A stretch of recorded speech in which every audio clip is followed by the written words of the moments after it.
Hello दोस्तों, welcome to my YouTube channel. जिसमें मैं आज आपके लिए लेकर आया हूँ जो बिहार पुलिस के लिए बीबीस चल रहा है उसका वीडियो नंबर 6 है। इससे पहले 5 वीडियो बन गया है जिसका लिंक आपको वीडियो के डिस्क्रिप्शन में मिल जाएगा। और हमारा जो बिहार एसआई का एक टेस्ट सीरीज चल रहा है उसको भी देख लीजिएगा। और आप लोग वीडियो देखते हैं लेकिन चैनल को सब्सक्राइब नहीं करते हैं, थोड़ा एक हेल्प मुझे भी कर दीजिए और शेयर कर दीजिए ताकि और भी जो हमारे साथी तैयारी करने वाले हैं उन तक एक छोटा सा हेल्प मेरा पहुंच सके। और आप लोग चैनल को सब्सक्राइब करिए। आइए देखते हैं कि आज का क्वेश्चन क्या है। और इसका जो वीडियो है ये बन रहा है बिहार पुलिस का, इसका एक और पार्ट आएगा विविध का। और जो क्वेश्चन है वो डिस्कस के साथ ही सब है और अगले भी आएगा तो डिस्कस के साथ ही आएगा। तो आइए देखते हैं कि आज का पहला क्वेश्चन क्या है। निम्न में से कौन पर्यटन स्थल कुतुबुद्दीन ऐबक द्वारा निर्माण नहीं किया गया था? तो मतलब निर्माण नहीं किया गया था कौन कौन? तो कुतुब मीनार और 2.5 दिन का झोपड़ा। इसने क्या किया था? तो इसमें कुतुबुद्दीन जो ऐबक था ये सिर्फ नींव डाला था लेकिन निर्माण पूरा नहीं कर पाया। तो इसीलिए इसका ऑप्शन जो हो जाएगा ऑप्शन नंबर डी होगा। इसका निर्माण पूरा किसने कराया था? तो इल्तुतमिश ने कराया था। किसने? इल्तुतमिश ने कराया था। और 4 मंजिला बनवाया था। उसके बाद इसको 5 मंजिल भी बनवाया गया कुतुब मीनार को, जिसे 5वीं मंजिल किसने बनाया था? तब फिरोज शाह तुगलक ने बनवाया था। और जो इल्तुतमिश इसको पूरा कराया था 2.5 दिन का झोपड़ा और कुतुब मीनार के काज को, इल्तुतमिश को और क्या कहा जाता है? तो इसे गुलामों का गुलाम कहा जाता है। क्या कहा जाता है? इल्तुतमिश को गुलामों का गुलाम कहा जाता है। नेक्स्ट देखते हैं। निम्न में से कौन पर्यटन स्थल महाराणा प्रताप सिंह के द्वारा निर्माण किया गया था? कौन पर्यटन स्थल जो है वह महाराणा प्रताप द्वारा निर्माण किया गया था? तो सहेलियों की बाड़ी। कौन? सहेलियों की बाड़ी। ऑप्शन सी में है भरतपुर का किला। भरतपुर का किला किसने बनाया था? तो राजा सूरजमल ने बनाया था। यह कहाँ स्थित है? तो यह राजस्थान में स्थित है। ऑप्शन बी में है जूनागढ़ का किला। जूनागढ़ का किला किसने बनाया था? तो महाराजा राय सिंह ने बनवाया था। यह भी कहाँ स्थित है? तो यह राजस्थान में स्थित है। और एक पहले भारत की आज़ादी से पहले एक जूनागढ़ रियासत था, वो कहाँ रियासत था? तो वह गुजरात में था, जो भारत में शामिल नहीं होना चाहता था। वो बोलता था कि हम स्वतंत्र पाकिस्तान में जाएंगे। लेकिन वहाँ की जो वहाँ का जो जनसंख्या था, मतलब जो लोग थे वो हिंदू थे और राजा जो था वो मुस्लिम था। तो जनमत संग्रह के द्वारा जूनागढ़ को भारत में शामिल किया गया था। और हवा महल यह कहाँ है? तो हवा महल यह राजस्थान में है, जिसे महाराजा स्वाई प्रताप सिंह ने बनवाया था। नेक्स्ट देखते हैं हम। निम्न में से कौन पर्यटन स्थल शाहजहां के द्वारा निर्माण नहीं किया गया है? तो जो हुमायूं का मकबरा है इसे शाहजहां ने नहीं बनाया है। इसे किसने बनाया है? तो हमीदा बानो बेगम ने बनाया है। दिल्ली का लाल किला शाहजहां ने बनवाया है। चीनी का हौजा शाहजहां ने बनवाया है। दीवाने खास शाहजहां ने बनवाया है। और जो आगरा का ताजमहल है उसको भी निर्माण शाहजहां ने ही करवाया था। और कुछ है जैसे आगरा का जो जामा मस्जिद है इसको भी शाहजहां ने बनवाया है। और आगरा का किला शाहजहां ने ही बनवाया है। और आगरा में जो मोती मस्जिद है उसका निर्माण भी इसको शाहजहां ने करवाया था। नेक्स्ट देखते हैं हम। निम्न में से कौन जहांगीर महल का निर्माण किया था? जहांगीर महल का निर्माण किसने कराया था? ये अकबर ने कराया था। नेक्स्ट, लखनऊ में स्थित बड़ा इमाम बड़ा का निर्माता कौन है? तो नवाब आसफुद्दौला है। कौन है? नवाब आसफुद्दौला बड़ा इमाम बड़ा का निर्माण करता है, जो कहाँ स्थित है? ये लखनऊ में स्थित है। और छोटा इमाम बड़ा जो है, छोटा इमाम बड़ा वो भी कहाँ है? तो वो भी लखनऊ में ही स्थित है। दोनों जो है एक ही पास स्थित है। नेक्स्ट देखते हैं हम।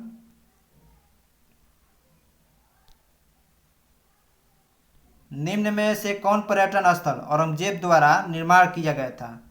तो जो बीबी का मकबरा है इसे औरंगजेब ने निर्माण करवाया था। और ये किसके याद में? तो चांद बीबी के याद में इसने बनवाया था।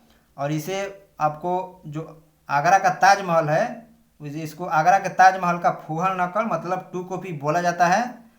ऑप्शन सी में है लाल बाग। लाल बाग कहाँ है? तो ये बंगलोर में स्थित है। सफदर गंज का मकबरा यह किसने बनाया था? तो यह दिल्ली में स्थित है, जिससे मोहम्मद शाह ने बनवाया था। आनंद भवन, इसका निर्माण किसने कराया था? तो आनंद भवन यह कहाँ स्थित है? तो यह इलाहाबाद में स्थित है। नेक्स्ट देखते हैं हम, निम्न में से कौन पर्यटन स्थल जॉर्ज पंचम द्वारा निर्माण किया गया था? तो प्रिंस ऑफ वेल्स म्यूजियम का निर्माण किसने कराया था? तो जॉर्ज पंचम ने कराया था। और जॉर्ज पंचम जब भारत आया था तो उसके याद में कौन सा निर्माण हुआ है? तो गेटवे ऑफ इंडिया का निर्माण जॉर्ज पंचम के यात्रा वृत्तांत के मतलब यात्रा के याद में बनाया गया था। और यह कहाँ स्थित है? तो यह गेटवे ऑफ इंडिया जो है यह मुंबई में स्थित है, और इसे भारत का प्रवेश द्वार भी कहा जाता है। ऑप्शन सी में है शांति निकेतन। शांति निकेतन का निर्माण किसने कराया था? तो रविन्द्रनाथ टैगोर जी ने कराया था। कब? तो 1901 में। शांति निकेतन का स्थापना कब हुआ? 1901 में। इसे हाल ही में भारतीय नहीं, यूनेस्को के विश्व विरासत स्थल में शामिल किया गया है। किसे? तो शांति निकेतन को, जो भारत का 41वें क्रम का विश्व विरासत स्थल है। ऑप्शन डी में है बेलूर मठ। बेलूर मठ का निर्माण किसने कराया था? तो विवेकानंद जी ने कराया था। कब? तो 1887 में। कब? 1887 में।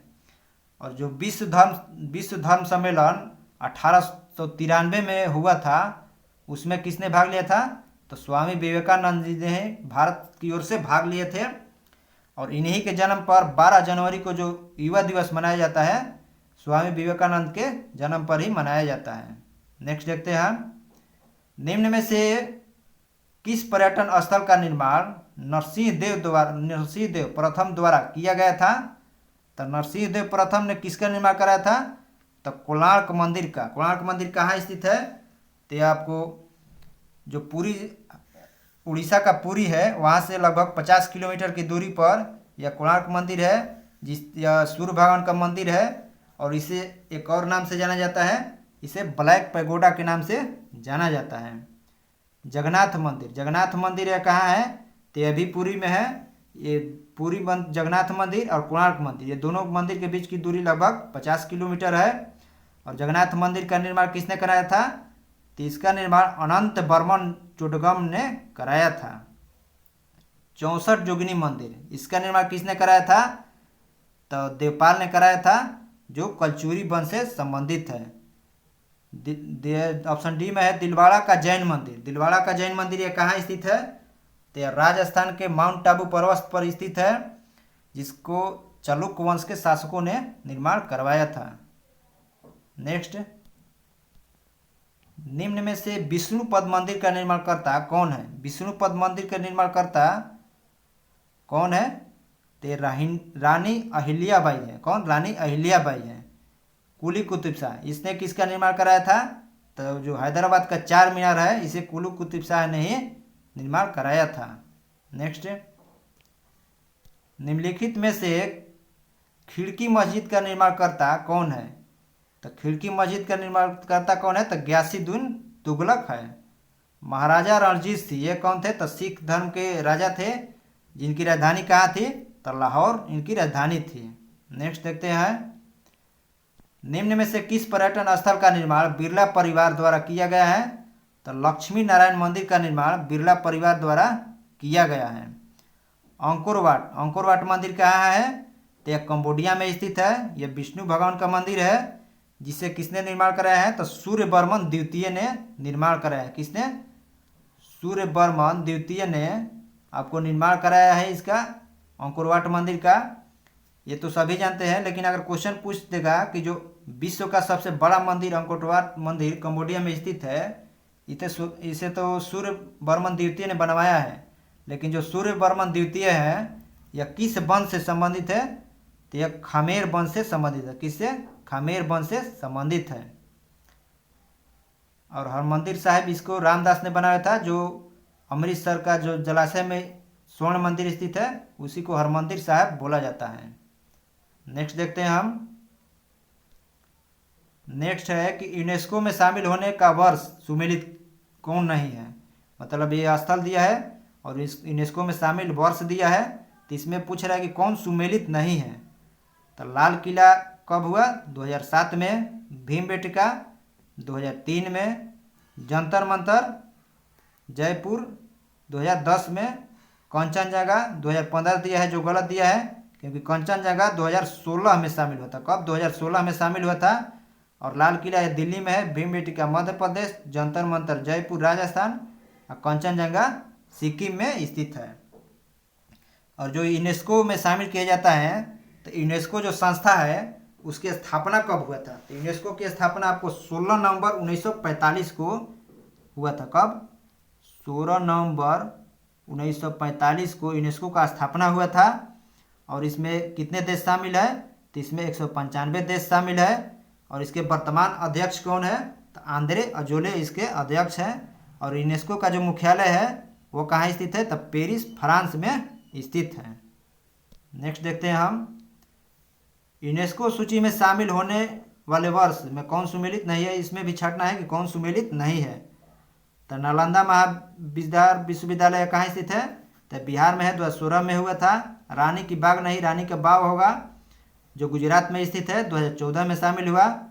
धौलावीरा यह गुजरात में स्थित है, यह 2021 में शामिल हुआ है। उसके बाद पश्चिमी घाट 2011 दिया है, लेकिन ये गलत होगा क्योंकि यह 2012 में शामिल हुआ था। जो भारत के जो पश्चिमी तटीय प्रदेश है इसी को पश्चिमी घाट बोला जाता है। और धौलावीरा ये जो है ये सिंधु सभ्यता का स्थल है, जो भारत का 40वें क्रम का यूनेस्को साइट है। कौन से क्रम का? 40वें क्रम का। इसके बाद भारत में 2023 में, अभी हाल ही में, 2 और यूनेस्को साइट में शामिल हुआ। कौन कौन? तो एक शांति निकेतन 41वें क्रम का है, जो पश्चिम बंगाल में स्थित है, जिसको रविंद्रनाथ टैगोर जी द्वारा 1901 में स्थापित किया गया था। शांति निकेतन का स्थापना किसने किया था? तो रविंद्रनाथ टैगोर ने 1901 में। और उसके बाद जो 42वें क्रम का शामिल हुआ है वो कौन है? तो वो है कर्नाटक का जो होयसल मंदिर समूह है, उसको 42वें क्रम का शामिल किया गया था। और धौलावीरा तो 40वें क्रम का हो गया। इससे पहले 39वें क्रम का कौन था? तो 39वें क्रम का था आपको रामप्पा मंदिर, जो तेलंगाना में स्थित है, वह 39वें क्रम का था। पूछेगा कि भारत का यूनेस्को में शामिल पहला शहर कौन है? तो पहला शहर हो जाएगा अहमदाबाद। कौन? अहमदाबाद पहला शहर हो जाएगा। और दूसरा शहर कौन हो जाएगा? तो दूसरा शहर जयपुर हो जाएगा। तो भारत का मात्र 2 शहर है जो यूनेस्को में शामिल है। नेक्स्ट देखते हैं हम, विश्व विरासत स्थल सूची से निकाले गए विश्व विरासत स्थल में कौन सही नहीं है? मतलब विश्व विरासत स्थल से निकाले गए हैं ये स्थल, तो इसमें कौन शामिल नहीं है? तो ओरिक सेंचुरी ओमान का 2007 में निकाला गया था। एल्बा वैली जर्मनी का 2009 में निकाला गया था। लिवरपूल इंग्लैंड का 2021 में निकाला गया है। और गेटवे ऑफ इंडिया 1999 एक गलत दिया है। तो ऑप्शन नंबर सी राइट हो जाएगा। नेक्स्ट देखते हैं हम, निम्न में कौन झारखंड का लोक नृत्य नहीं है? झारखंड का लोक नृत्य कौन नहीं है? तो पंडवानी जो है वो नहीं है। ये कहाँ का है? तो छत्तीसगढ़ का नृत्य है। कहाँ का है? छत्तीसगढ़ का लोक नृत्य कौन है? तो पंडवानी है। बाकी विदेशिया, जट जाटिन, सरहुल, ये तीनों झारखंड का लोक नृत्य है। नेक्स्ट देखते हैं, निम्न में कौन आंध्र प्रदेश का लोक नृत्य है? तो आंध्र प्रदेश का कौन है? तो जो कुचिपुड़ी दिया है ये आंध्र प्रदेश का है। कुचिपुड़ी से याद रखिएगा, कच्चा पूड़ी कौन बनेगा? तो आंधा आदमी। तो कुचिपुड़ी आंध्र प्रदेश। यक्षगान कहाँ का है? तो यह कर्नाटक का है। गरबा कहाँ का है? गुजरात का है। मुखौटा कहाँ का है? तो यह अरुणाचल प्रदेश का है। तो ध्यान रखिएगा। नेक्स्ट देखते हैं हम, निम्न में कौन सा लोक नृत्य महाराष्ट्र का नहीं है? महाराष्ट्र का लोक नृत्य कौन नहीं है?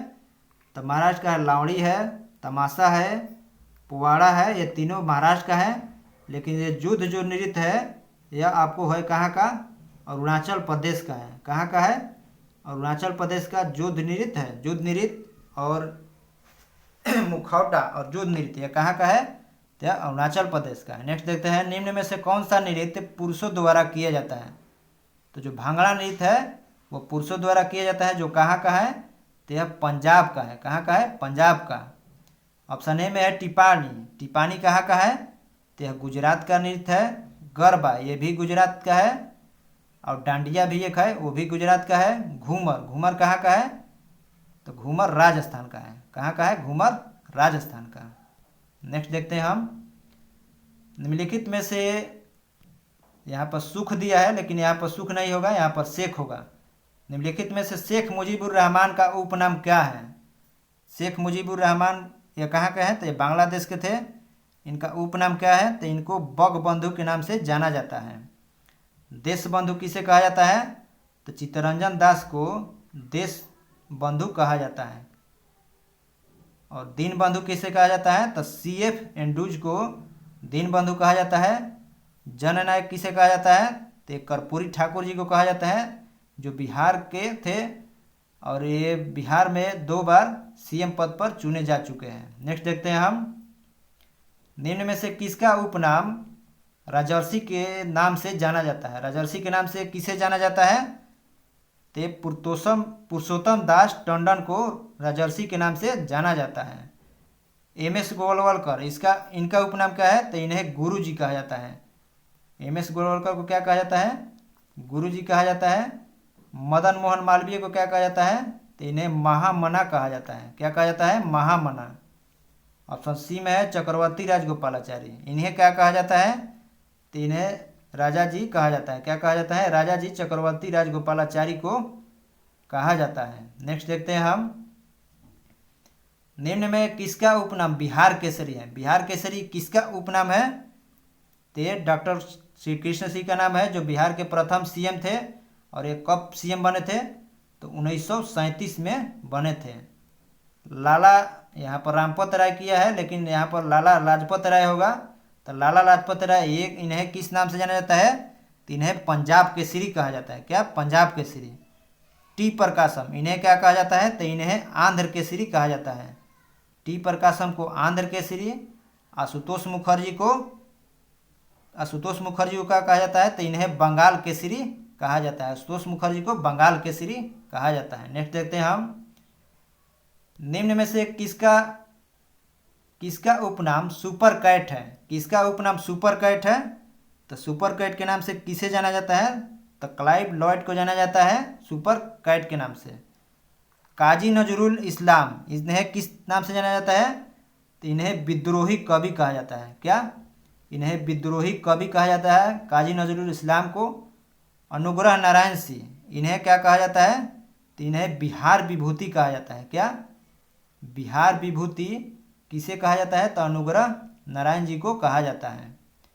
नेपोलियन बोनापार्ट इसे क्या कहा जाता है? तो मैन ऑफ डेस्टिनी कहा जाता है, जो कहाँ का था? तो फ्रांस का था। और फ्रांस की क्रांति कब हुई? तो 1789 मतलब 1789 में हुई थी। नेक्स्ट देखते हैं, निम्न में से किसे अजात शत्रु कहा जाता है? तो अजात शत्रु डॉक्टर राजेंद्र प्रसाद जी को कहा जाता है, जो भारत के प्रथम राष्ट्रपति थे। जैनुअल आब्दीन को क्या कहा जाता है? तो कश्मीर का अकबर कहा जाता है। जैनुअल आब्दीन को कश्मीर का अकबर कहा जाता है। मोहम्मद अली जिन्ना इसे क्या कहा जाता है? तो इसे कायदे आजम कहा जाता है। पाकिस्तान को मतलब भारत को बंटवारा करके पाकिस्तान अलग राष्ट्र बनाने का अधिकतर मतलब जिम्मा कौन है? तो यह मोहम्मद अली जिन्ना है।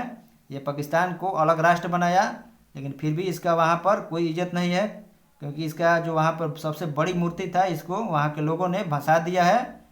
और पूछेगा क्वेश्चन कि भारत में जिन्ना की मूर्ति कहाँ पर है? तो भारत में जिन्ना की मूर्ति आपको मुंबई में है। कहाँ पर? मुंबई में है। नेक्स्ट देखते हैं हम, इसके आत्मा को भी शांति नहीं मिला होगा कि जिसके लिए हम काम किए वो भी हमारा मूर्ति भसा रहा है। नेक्स्ट देखते हैं हम, राजा राम मोहन राय ये क्या थे? तो इन्हें अकबर द्वितीय ने राजा की उपाधि दी थी। और इन्होंने राजा राम मोहन राय ने सती प्रथा का अंत कब किया था? तो 1829 में विलियम बेंटिंक के सहयोग से। और विलियम बेंटिंक कौन था? तो भारत का प्रथम गवर्नर जनरल कौन था? William Bentinck. और बंगाल का अंतिम गवर्नर जनरल विलियम बेंटिंक ही था। नेक्स्ट, निम्न में से किसको भारत कोकिला कहा जाता है? भारत कोकिला सरोजिनी नायडू जी को कहा जाता है। मदर टेरेसा को क्या कहा जाता है? तो निर्मल हृदय कहा जाता है। पीटी उषा को उड़न परी के नाम से जाना जाता है।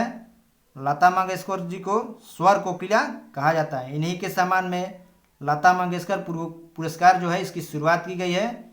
जिसके प्रथम विजेता कौन थे? तो भारत के मोस्ट वैल्यूएबल सिंगर कौन है? तो मोस्ट वैल्यूएबल जो सिंगर है हमारे पीएम प्रधानमंत्री नरेंद्र मोदी जी, वो मोस्ट वैल्यूएबल सिंगर है जिन्हें लता मंगेशकर अवार्ड प्रथम मिला है। और दूसरा इसका अवार्ड कौन किसे मिला है? तो दूसरा अवार्ड इसका सेकंड अवार्ड आशा भोसले जी को मिला है। नेक्स्ट देखते हैं हम, निम्न में से किसको ब्लैक गांधी के नाम से जाना जाता है? ब्लैक गांधी किसे कहा जाता है? तो मार्टिन लूथर किंग को ब्लैक गांधी के नाम से जाना जाता है। कालिदास को भारत का शेक्सपियर कहा जाता है। जियोक्री चौसर को क्या कहा जाता है? तो फादर ऑफ इंग्लिश पोएट्री कहा जाता है। जियोक्री चौसर को क्या कहा जाता है? तो father of English poetry. Adolf Hitler इसे क्या कहा जाता है? तो इसे फ्यूहरर के नाम से जाना जाता है। नेक्स्ट देखते हैं हम, निम्न में से किस व्यक्ति को बायोवीरित पुरुष के नाम से जाना जाता है? तो बायोवीरित किसे कहा जाता है? तो दादा भाई नौरोजी जी को क्या कहा जाता है? तो आपको बायोवीरित के नाम से जाना जाता है। खान अब्दुल गफ्फार का क्या नाम है? तो सीमांत गांधी। क्या नाम है इनका? सीमांत गांधी। इन्हें उपनाम से जाना जाता है। इन्हें भारत रत्न भी मिला था। महात्मा गांधी को क्या कहा जाता है? तब बापू कहा जाता है या राष्ट्रपिता भी कहा जाता है। सरदार वल्लभ भाई पटेल, इन्हें क्या कहा जाता है? तो इन्हें लौह पुरुष कहा जाता है।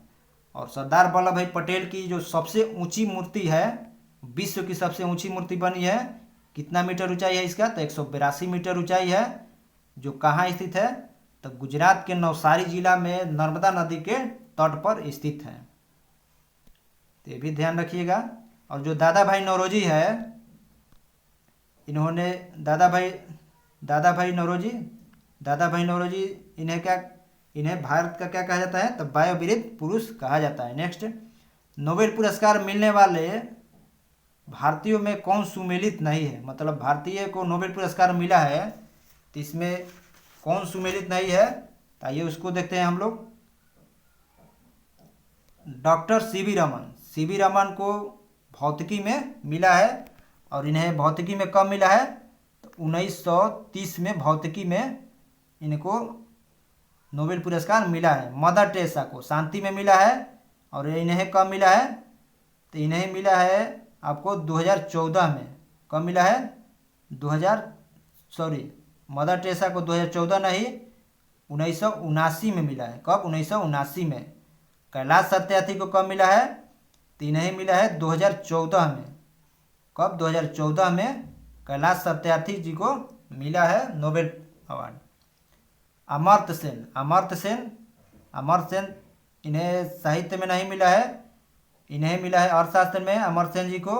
और इन्हें कब मिला है? तो 1998 में मिला है। कब? 1998 में। नेक्स्ट देखते हैं हम, नोबेल पुरस्कार मिलने वाले भारतीयों में से कौन सुमेलित नहीं है? तो इसमें कौन सुमेलित नहीं है?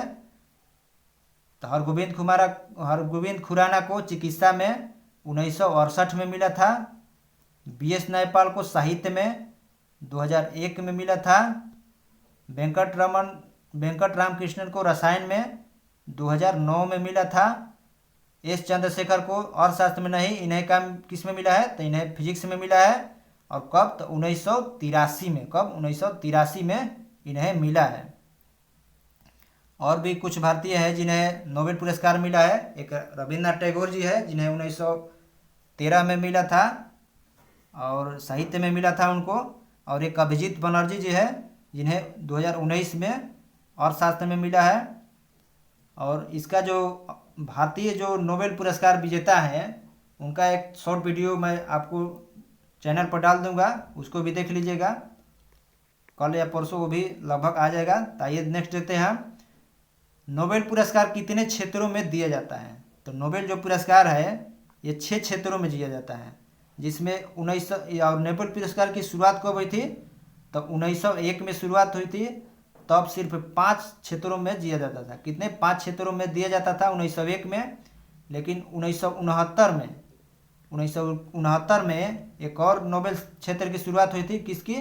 तो अर्थशास्त्र की। किसकी? अर्थशास्त्र की शुरुआत हुई थी। कब? तो 1969 में। और इसके अलावा जो है उसको 1921 में ही 1901 से ही दिया जा रहा है। नेक्स्ट देखते हैं हम, नोबेल पुरस्कार से सम्मानित किए जाने वाले सबसे कम उम्र के व्यक्ति कौन है? तो ये मलाला यूसुफजई है, जो कहाँ की है? तो ये पाकिस्तान की है, जो मात्र 18 साल की थी। और इन्हीं के साथ इन्हें बचपन बचाओ आंदोलन के लिए दिया गया था। और इन्हीं के साथ भारतीय जो कैलाश सत्यार्थी हैं उनको भी मिला था नोबेल पुरस्कार। कब? तो 2014 में मिला था इन दोनों को, कैलाश सत्यार्थी और मलाला यूसुफजई को। मैरी क्यूरी को 2 बार नोबेल मिला है, एक बार फिजिक्स में और एक बार केमिस्ट्री में, मतलब रसायन में मिला है। नेक्स्ट देखते हैं, नोबेल पुरस्कार मरणोपरांत दिया जाता है। नोबेल पुरस्कार जो है वो मरणोपरांत कब दिया जाता है? क्वेश्चन क्या है कि नोबेल पुरस्कार मरणोपरांत दिया जाना कब समाप्त किया गया था? तो ये इसको समाप्त कब किया गया था? तो 1974 में। इससे पहले मरणोपरांत भी नोबेल पुरस्कार दिया जाता था। और जो नोबेल पुरस्कार है इसमें एक शांति का जो पुरस्कार है वो कहाँ दिया जाता है? तो आपको ओस्लो में दिया जाता है। कहाँ पर? ओस्लो में दिया जाता है। और ओस्लो कहाँ पर है? तो ओस्लो आपको नॉर्वे में स्थित है। कहाँ पर? नॉर्वे में स्थित है ओस्लो। और शेष जो 5 नोबेल पुरस्कार है उसको कहाँ दिया जाता है? तो उसको स्टॉकहोम में। कहाँ पर? स्टॉकहोम, जो कहाँ दिया जाता है? स्वीडन में। स्वीडन के स्टॉकहोम में दिया जाता है। 5 जो नोबेल पुरस्कार है स्वीडन के स्टॉकहोम में दिया जाता है। और जो एक शांति का नोबेल जो है वो नॉर्वे के ओस्लो में दिया जाता है, ये भी ध्यान रखिएगा। नेक्स्ट देखते हैं हम, अर्थशास्त्र के लिए नोबेल पुरस्कार की शुरुआत कब हुई थी? तो पीछे मैंने बताया है कब? 1969 में। नेक्स्ट, 2 अलग अलग क्षेत्रों में नोबेल पुरस्कार से सम्मानित किए जाने वाली पहले और एकमात्र महिला कौन है? तब महिला पूछ दिया तो ये हो गया मैरी क्यूरी हो जाएगा। और मलाला यूसुफजई को तो मिला है, जानते हैं कब? तो 2014 में, जो पाकिस्तान की है। नेक्स्ट देखते हैं हम, 2 अलग अलग क्षेत्रों में नोबेल पुरस्कार से सम्मानित किए जाने वाले पहले पुरुष कौन थे? तब पहले पुरुष अगर पूछ दिया तो लिनस पॉलिंग। कौन? लिनस पॉलिंग को मिला है। और इसमें किसे मिला है? तो लिनस पॉलिंग को। नेक्स्ट देखते हैं हम, अब नेक्स्ट क्या इसमें अब पूछेगा कि अभी तक नोबेल पुरस्कार जो है कितने व्यक्तियों को 2 अलग अलग क्षेत्रों में मिला गया है? तो अभी तक 4 व्यक्तियों को 2 अलग अलग क्षेत्रों में, मतलब 2 बार नोबेल पुरस्कार मिला है। तो कौन कौन है? तो महिला में एकमात्र महिला है जो मैरी क्यूरी है, जिन्हें फिजिक्स और केमिस्ट्री में मिला है। और पुरुष में है एक लिनस पॉलिंग हो गए, जिन्हें पहली बार मिला था। और इसके बाद 2 और पुरुष में मिला है, किनको? तो जॉन बॉर्डिन को किन्हें मिला है? तो मैं लिख दे रहा हूँ, जॉन बॉर्डिन। क्या? जॉन बॉर्डिन को मिला है 2 बार नोबेल। और एक और है कौन? तो वो है फ्रेडरिक सेंगर। कौन है? फ्रेडरिक सेंगर, इनको भी 2 बार नोबेल मिला है। तो ध्यान रखिएगा, एक लिनस पॉलिंग हो गए पुरुष में, और एक है जॉन बॉर्डिन, और एक फ्रेडरिक सेंगर पुरुष में हो गए, जिन्हें 2 बार नोबेल मिला। और महिला में एकमात्र है कौन? तो मैरी क्यूरी है। और नेक्स्ट और आज का लास्ट क्वेश्चन हम यहीं तक रहने देंगे। इसके बाद ज़्यादा क्वेश्चन है और 40 क्वेश्चन बच जाएगा, तो उसका भी एक और वीडियो आ जाएगा, ताकि छोट रहेगा तो छोटा वीडियो आपको देखने में भी अच्छा रहेगा। लास्ट क्वेश्चन क्या है कि नोबेल पुरस्कार से 3 बार सम्मानित एकमात्र संगठन कौन सा है? तो अंतर्राष्ट्रीय रेड क्रॉस समिति है। और इसको कब कब मिला है? तो 1917 में एक बार मिला है, उसके बाद 1944 में मिला है, उसके बाद 1963 में मिला है। तीनों बार शांति का नोबेल मिला है किसे? अंतर्राष्ट्रीय रेड क्रॉस समिति को। तो यहाँ पर हमारा आज का वीडियो समाप्त होता है। इसके बाद एक और इसका वीडियो आएगा और विविध खत्म हो जाएगा, जो बिहार पुलिस के बहुत ही महत्वपूर्ण है और भी कॉम्पिटिटिव एग्जाम के लिए बहुत महत्वपूर्ण है। तो देख लीजिएगा। और आप लोग वीडियो देखते हैं तो थोड़ा चैनल को सब्सक्राइब भी कर दीजिए, ताकि मुझे भी वीडियो बनाने में अच्छा लगे। थैंक दोस्तों।